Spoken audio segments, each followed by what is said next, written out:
Okay, I think we'll go ahead and get started.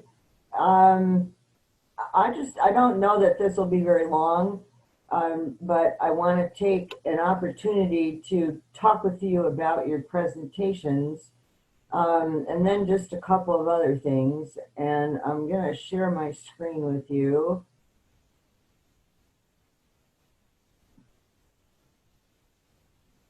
Okay, we're going to take this into slideshow view, maybe. Okay.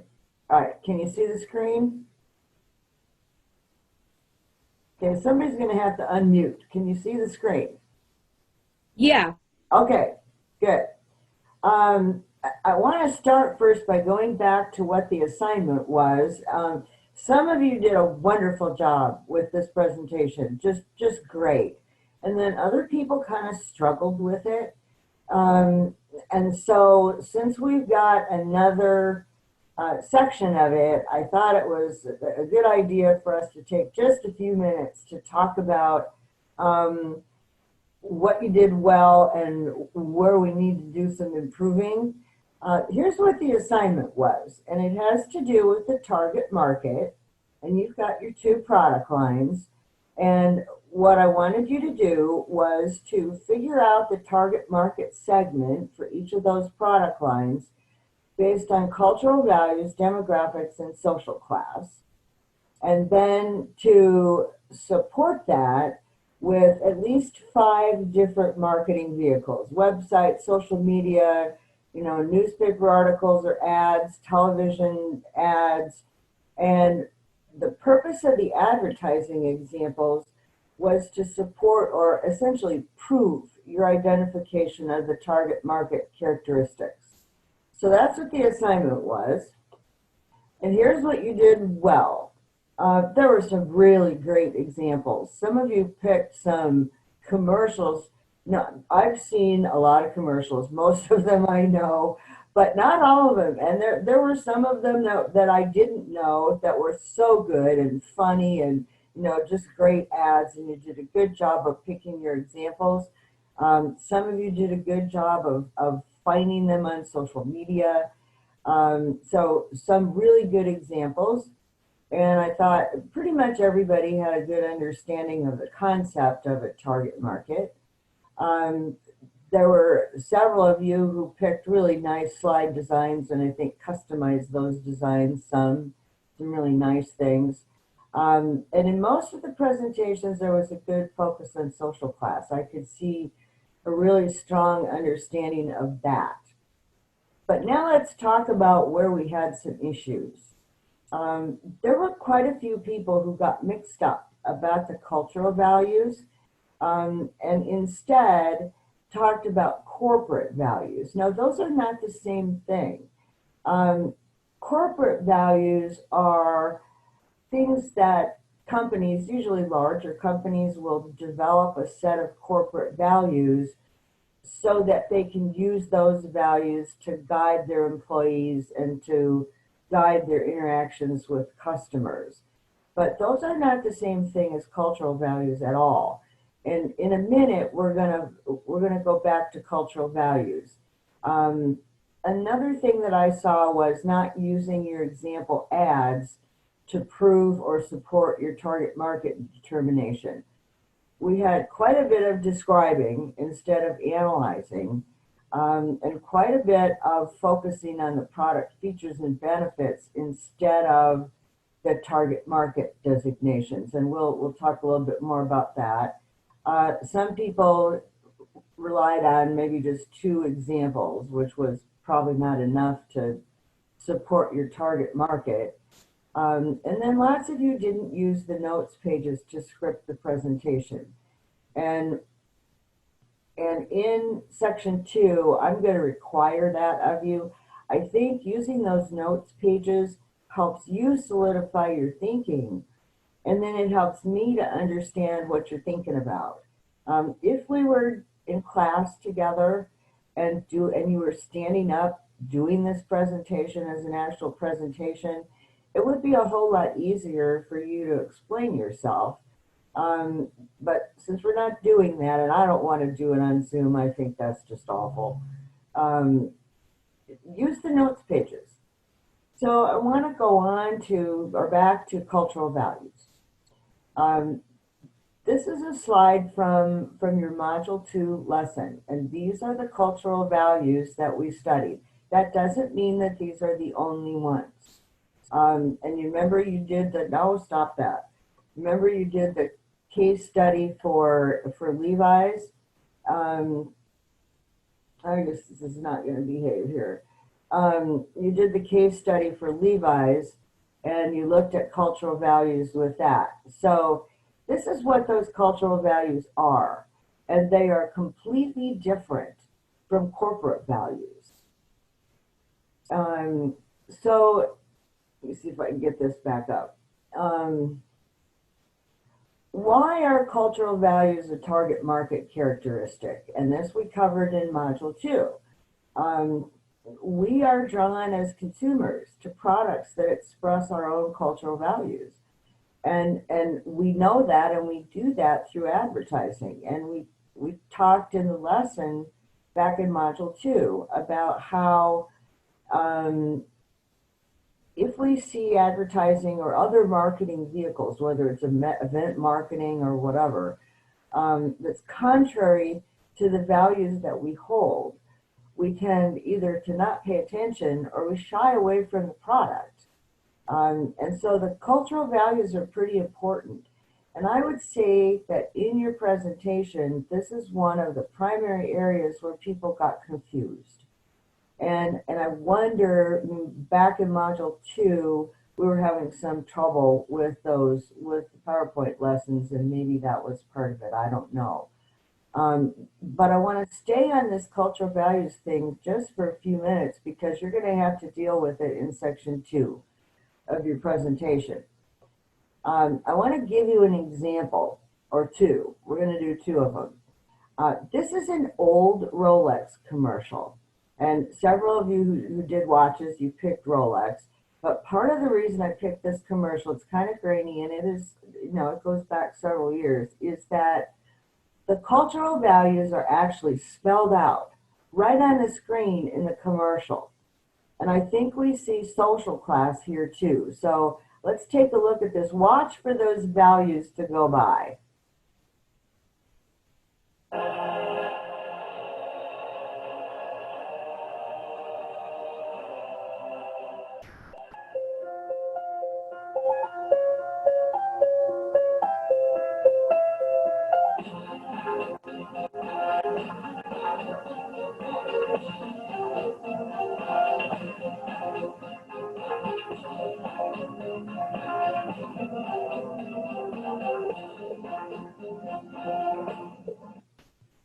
Now that's a short commercial, but can you see the values? They were right there on the screen. And every one of those is like passion and performance. They're all illustrated by the what's going on in the commercial, but those are cultural values from society or that target market, but they're also values for Rolex. How do we see, I'm gonna let you guys talk for a minute. You're gonna have to unmute. How do we see social class in this ad? Somebody, anybody?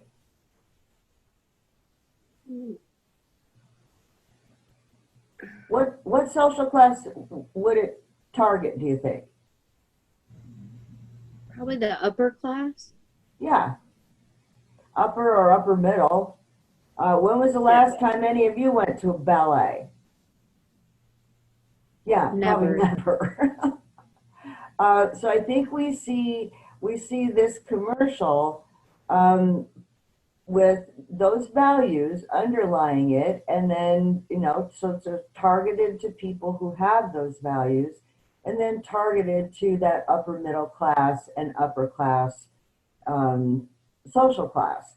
Let's do one more. No, not. This is not cooperating here. Okay, this one is one from one of your presentations, and whose it doesn't matter. And I want you to decide what's the primary cultural value that we see in this ad. We probably won't even play all of it.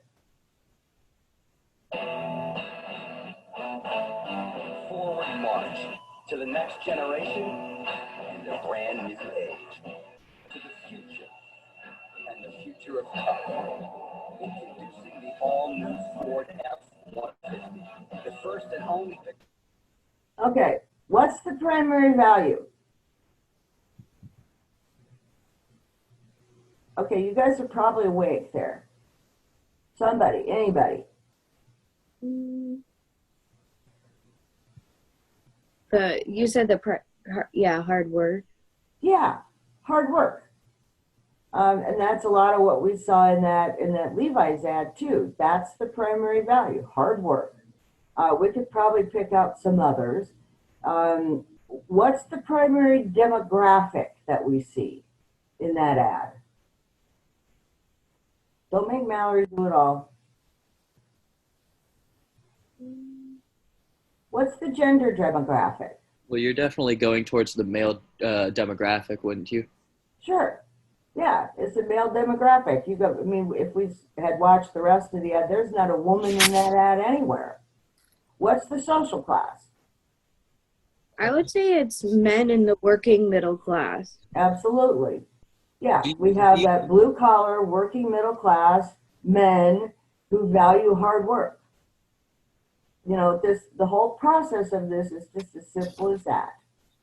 Do And you think trucks have changed social classes recently, in recent years? Because you see, like, I mean, I live in the suburbs, and I mean, everyone has a truck, it seems like, and they don't really use their truck like trucks were originally meant to be used for. absolutely, you're absolutely right. And there are other commercials that we could pick that also point at that point at a different social class. Every now and then you will see a commercial for trucks with, you know, that's pointed with women. I love trucks. We've had several trucks. We had for a while, we had a 1986 Chevy Silverado, a classic truck that was all souped up. I loved that truck. And no, we didn't used to see trucks pointed at women, but we're seeing more of that now, which I think is great. So you're absolutely right about that. But this particular ad is pointed at men in that blue collar, middle class, social class segment who value hard work. And, you know, analyzing that ad and using it as an example is really as simple as that. I'm going to try to back out of this without that. This is what PowerPoint does. So I think that this confusion about the values was probably the biggest problem. Here's another one. And I'm going to go to a slide that one of you did. And again, who, it doesn't matter. And this is not a criticism. I'm using it as an example. Let's take this one up. Really good example ad here. But I want you to notice how this student analyzed it. This is an example of describing instead of analyzing. We have some analysis there, you know, the focus on the family, but mostly you've got a description of the ad. And while there's nothing wrong with that, when you're using an ad as an example, you don't need to describe the ad. We can see it. But what you want to talk about is what does the ad illustrate in terms of what you're looking at. And I want to go to that for a minute. These are from the Brand Communities exercise, but it's the same. So what does it mean to provide an example? Take a look at that very first one. The brand community here was Nike. On Facebook, Nike customers comment on Nike's posts, telling the company what they like and don't like. Is that an example? Yes or no? No, it's just telling something. Yeah, is that Pat? Yeah. Yeah, you're right, Pat. That's just a statement. No, that's an observation. Now, look at the one right below it. This is an edited version of something that one of you submitted. On Facebook, many angry customers comment on Nike posts talking about their terrible customer service staff. one girl on the Nike Facebook page said, and then it goes on to recount what that person said. That is an example. And so I want you to think about when you're working with anything, you know, whether you're responding on an exercise or the next section of the presentation or in an essay, when you're giving an example, remember that an observation or a statement like the first one, which is valid, and you would want to include something like that, but that's not an example. An example is more like the second one, and I hope that helps maybe just a little bit. I want to talk for a minute about the critique. And I'm going to ask you to talk for a minute. Why did we do this? To improve. Yeah, yeah. To, you know, to look at somebody else's presentation.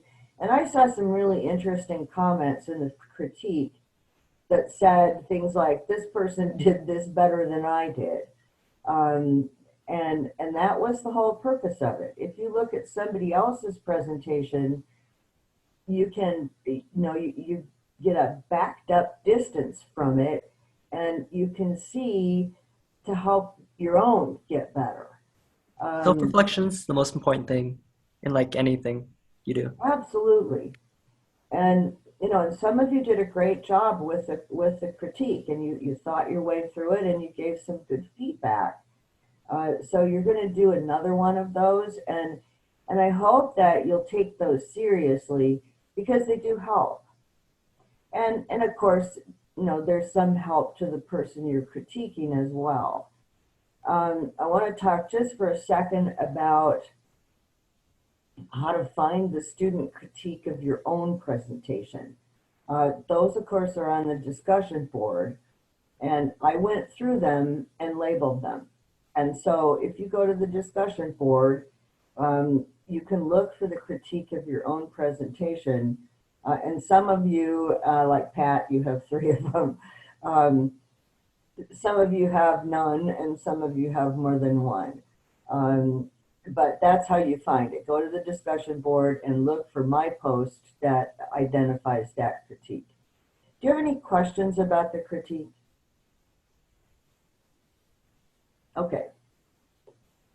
So where do we go from here? I think there are some people who are kind of maybe disappointed in your points on the presentation, but you know, you'll have another shot at it for section 2. And, you know, we have lots of points to go and, you know, learn from it. But my first point here, always read and follow the assignment. And there were people who had a lot of problems with that. I got some presentations that I'm not sure what assignment they were doing. But always do that. And if you don't understand the assignment or something confuses you about it, all you have to do is you can email me, you can text me. Those of you who have come to me, I think maybe you can tell the others that it's not scary. And then I do try to help. Allow yourself enough time to do a good job. I think some of the ones that had a lot of problems were thrown together at the last minute. And if you need some help, get it. No, come to me. And, you know, I'm happy to help you. And I will spend whatever time with you you need, whether it's by email or whether we do it, you know, in a Zoom session, however. And then really concentrate on doing better on the second section, and we're going to take a look at that in a second. And in this week's module, you'll notice that you have a long lesson here, but not a lot of assignments to do. There is a 25-point extra credit in this module. So if you're not liking where your points stand or you didn't do well on the presentation, do that. There are 2 options in that extra credit, and it's worth 25 points. All right, I want to close this one and go to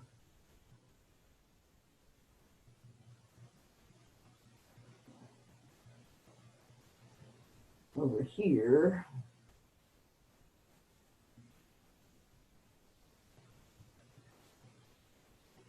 Okay, here is what the second section of your presentation asks for.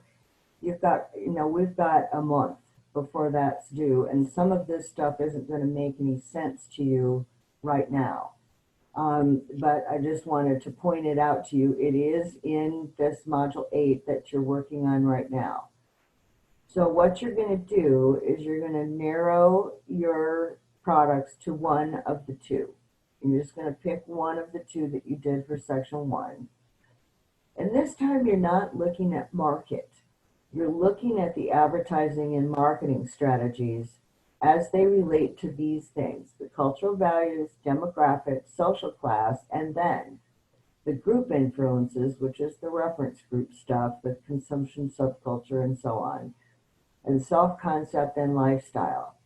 Again, you're going to work with 5 examples of, at least 5 examples of different marketing vehicles.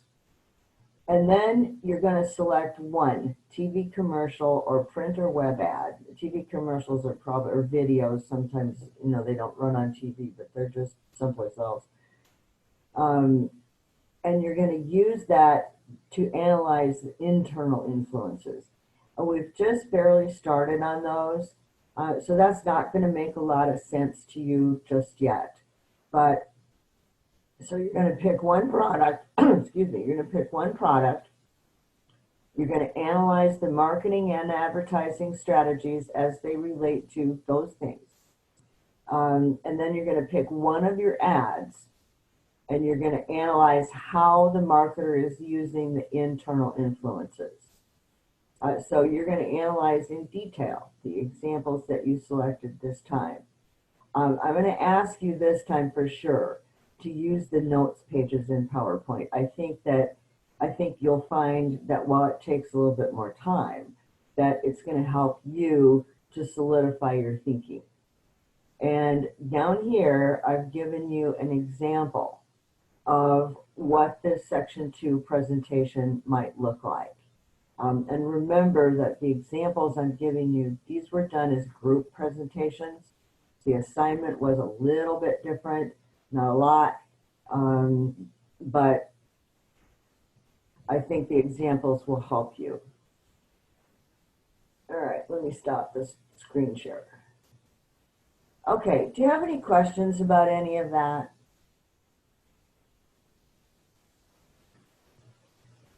All right, then before we close this morning, the lesson in the first module is kind of long. And if you haven't started on that yet, you might want to split it into 2 pieces, because you can start and stop that stuff. All right, questions about anything?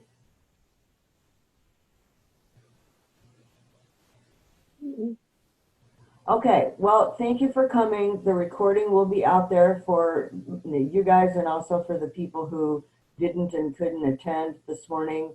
And remember, if you have any questions ever about anything related to the course, all you have to do is let me know. All right, so have a great rest of the week. Bye-bye. All right, bye, Carol.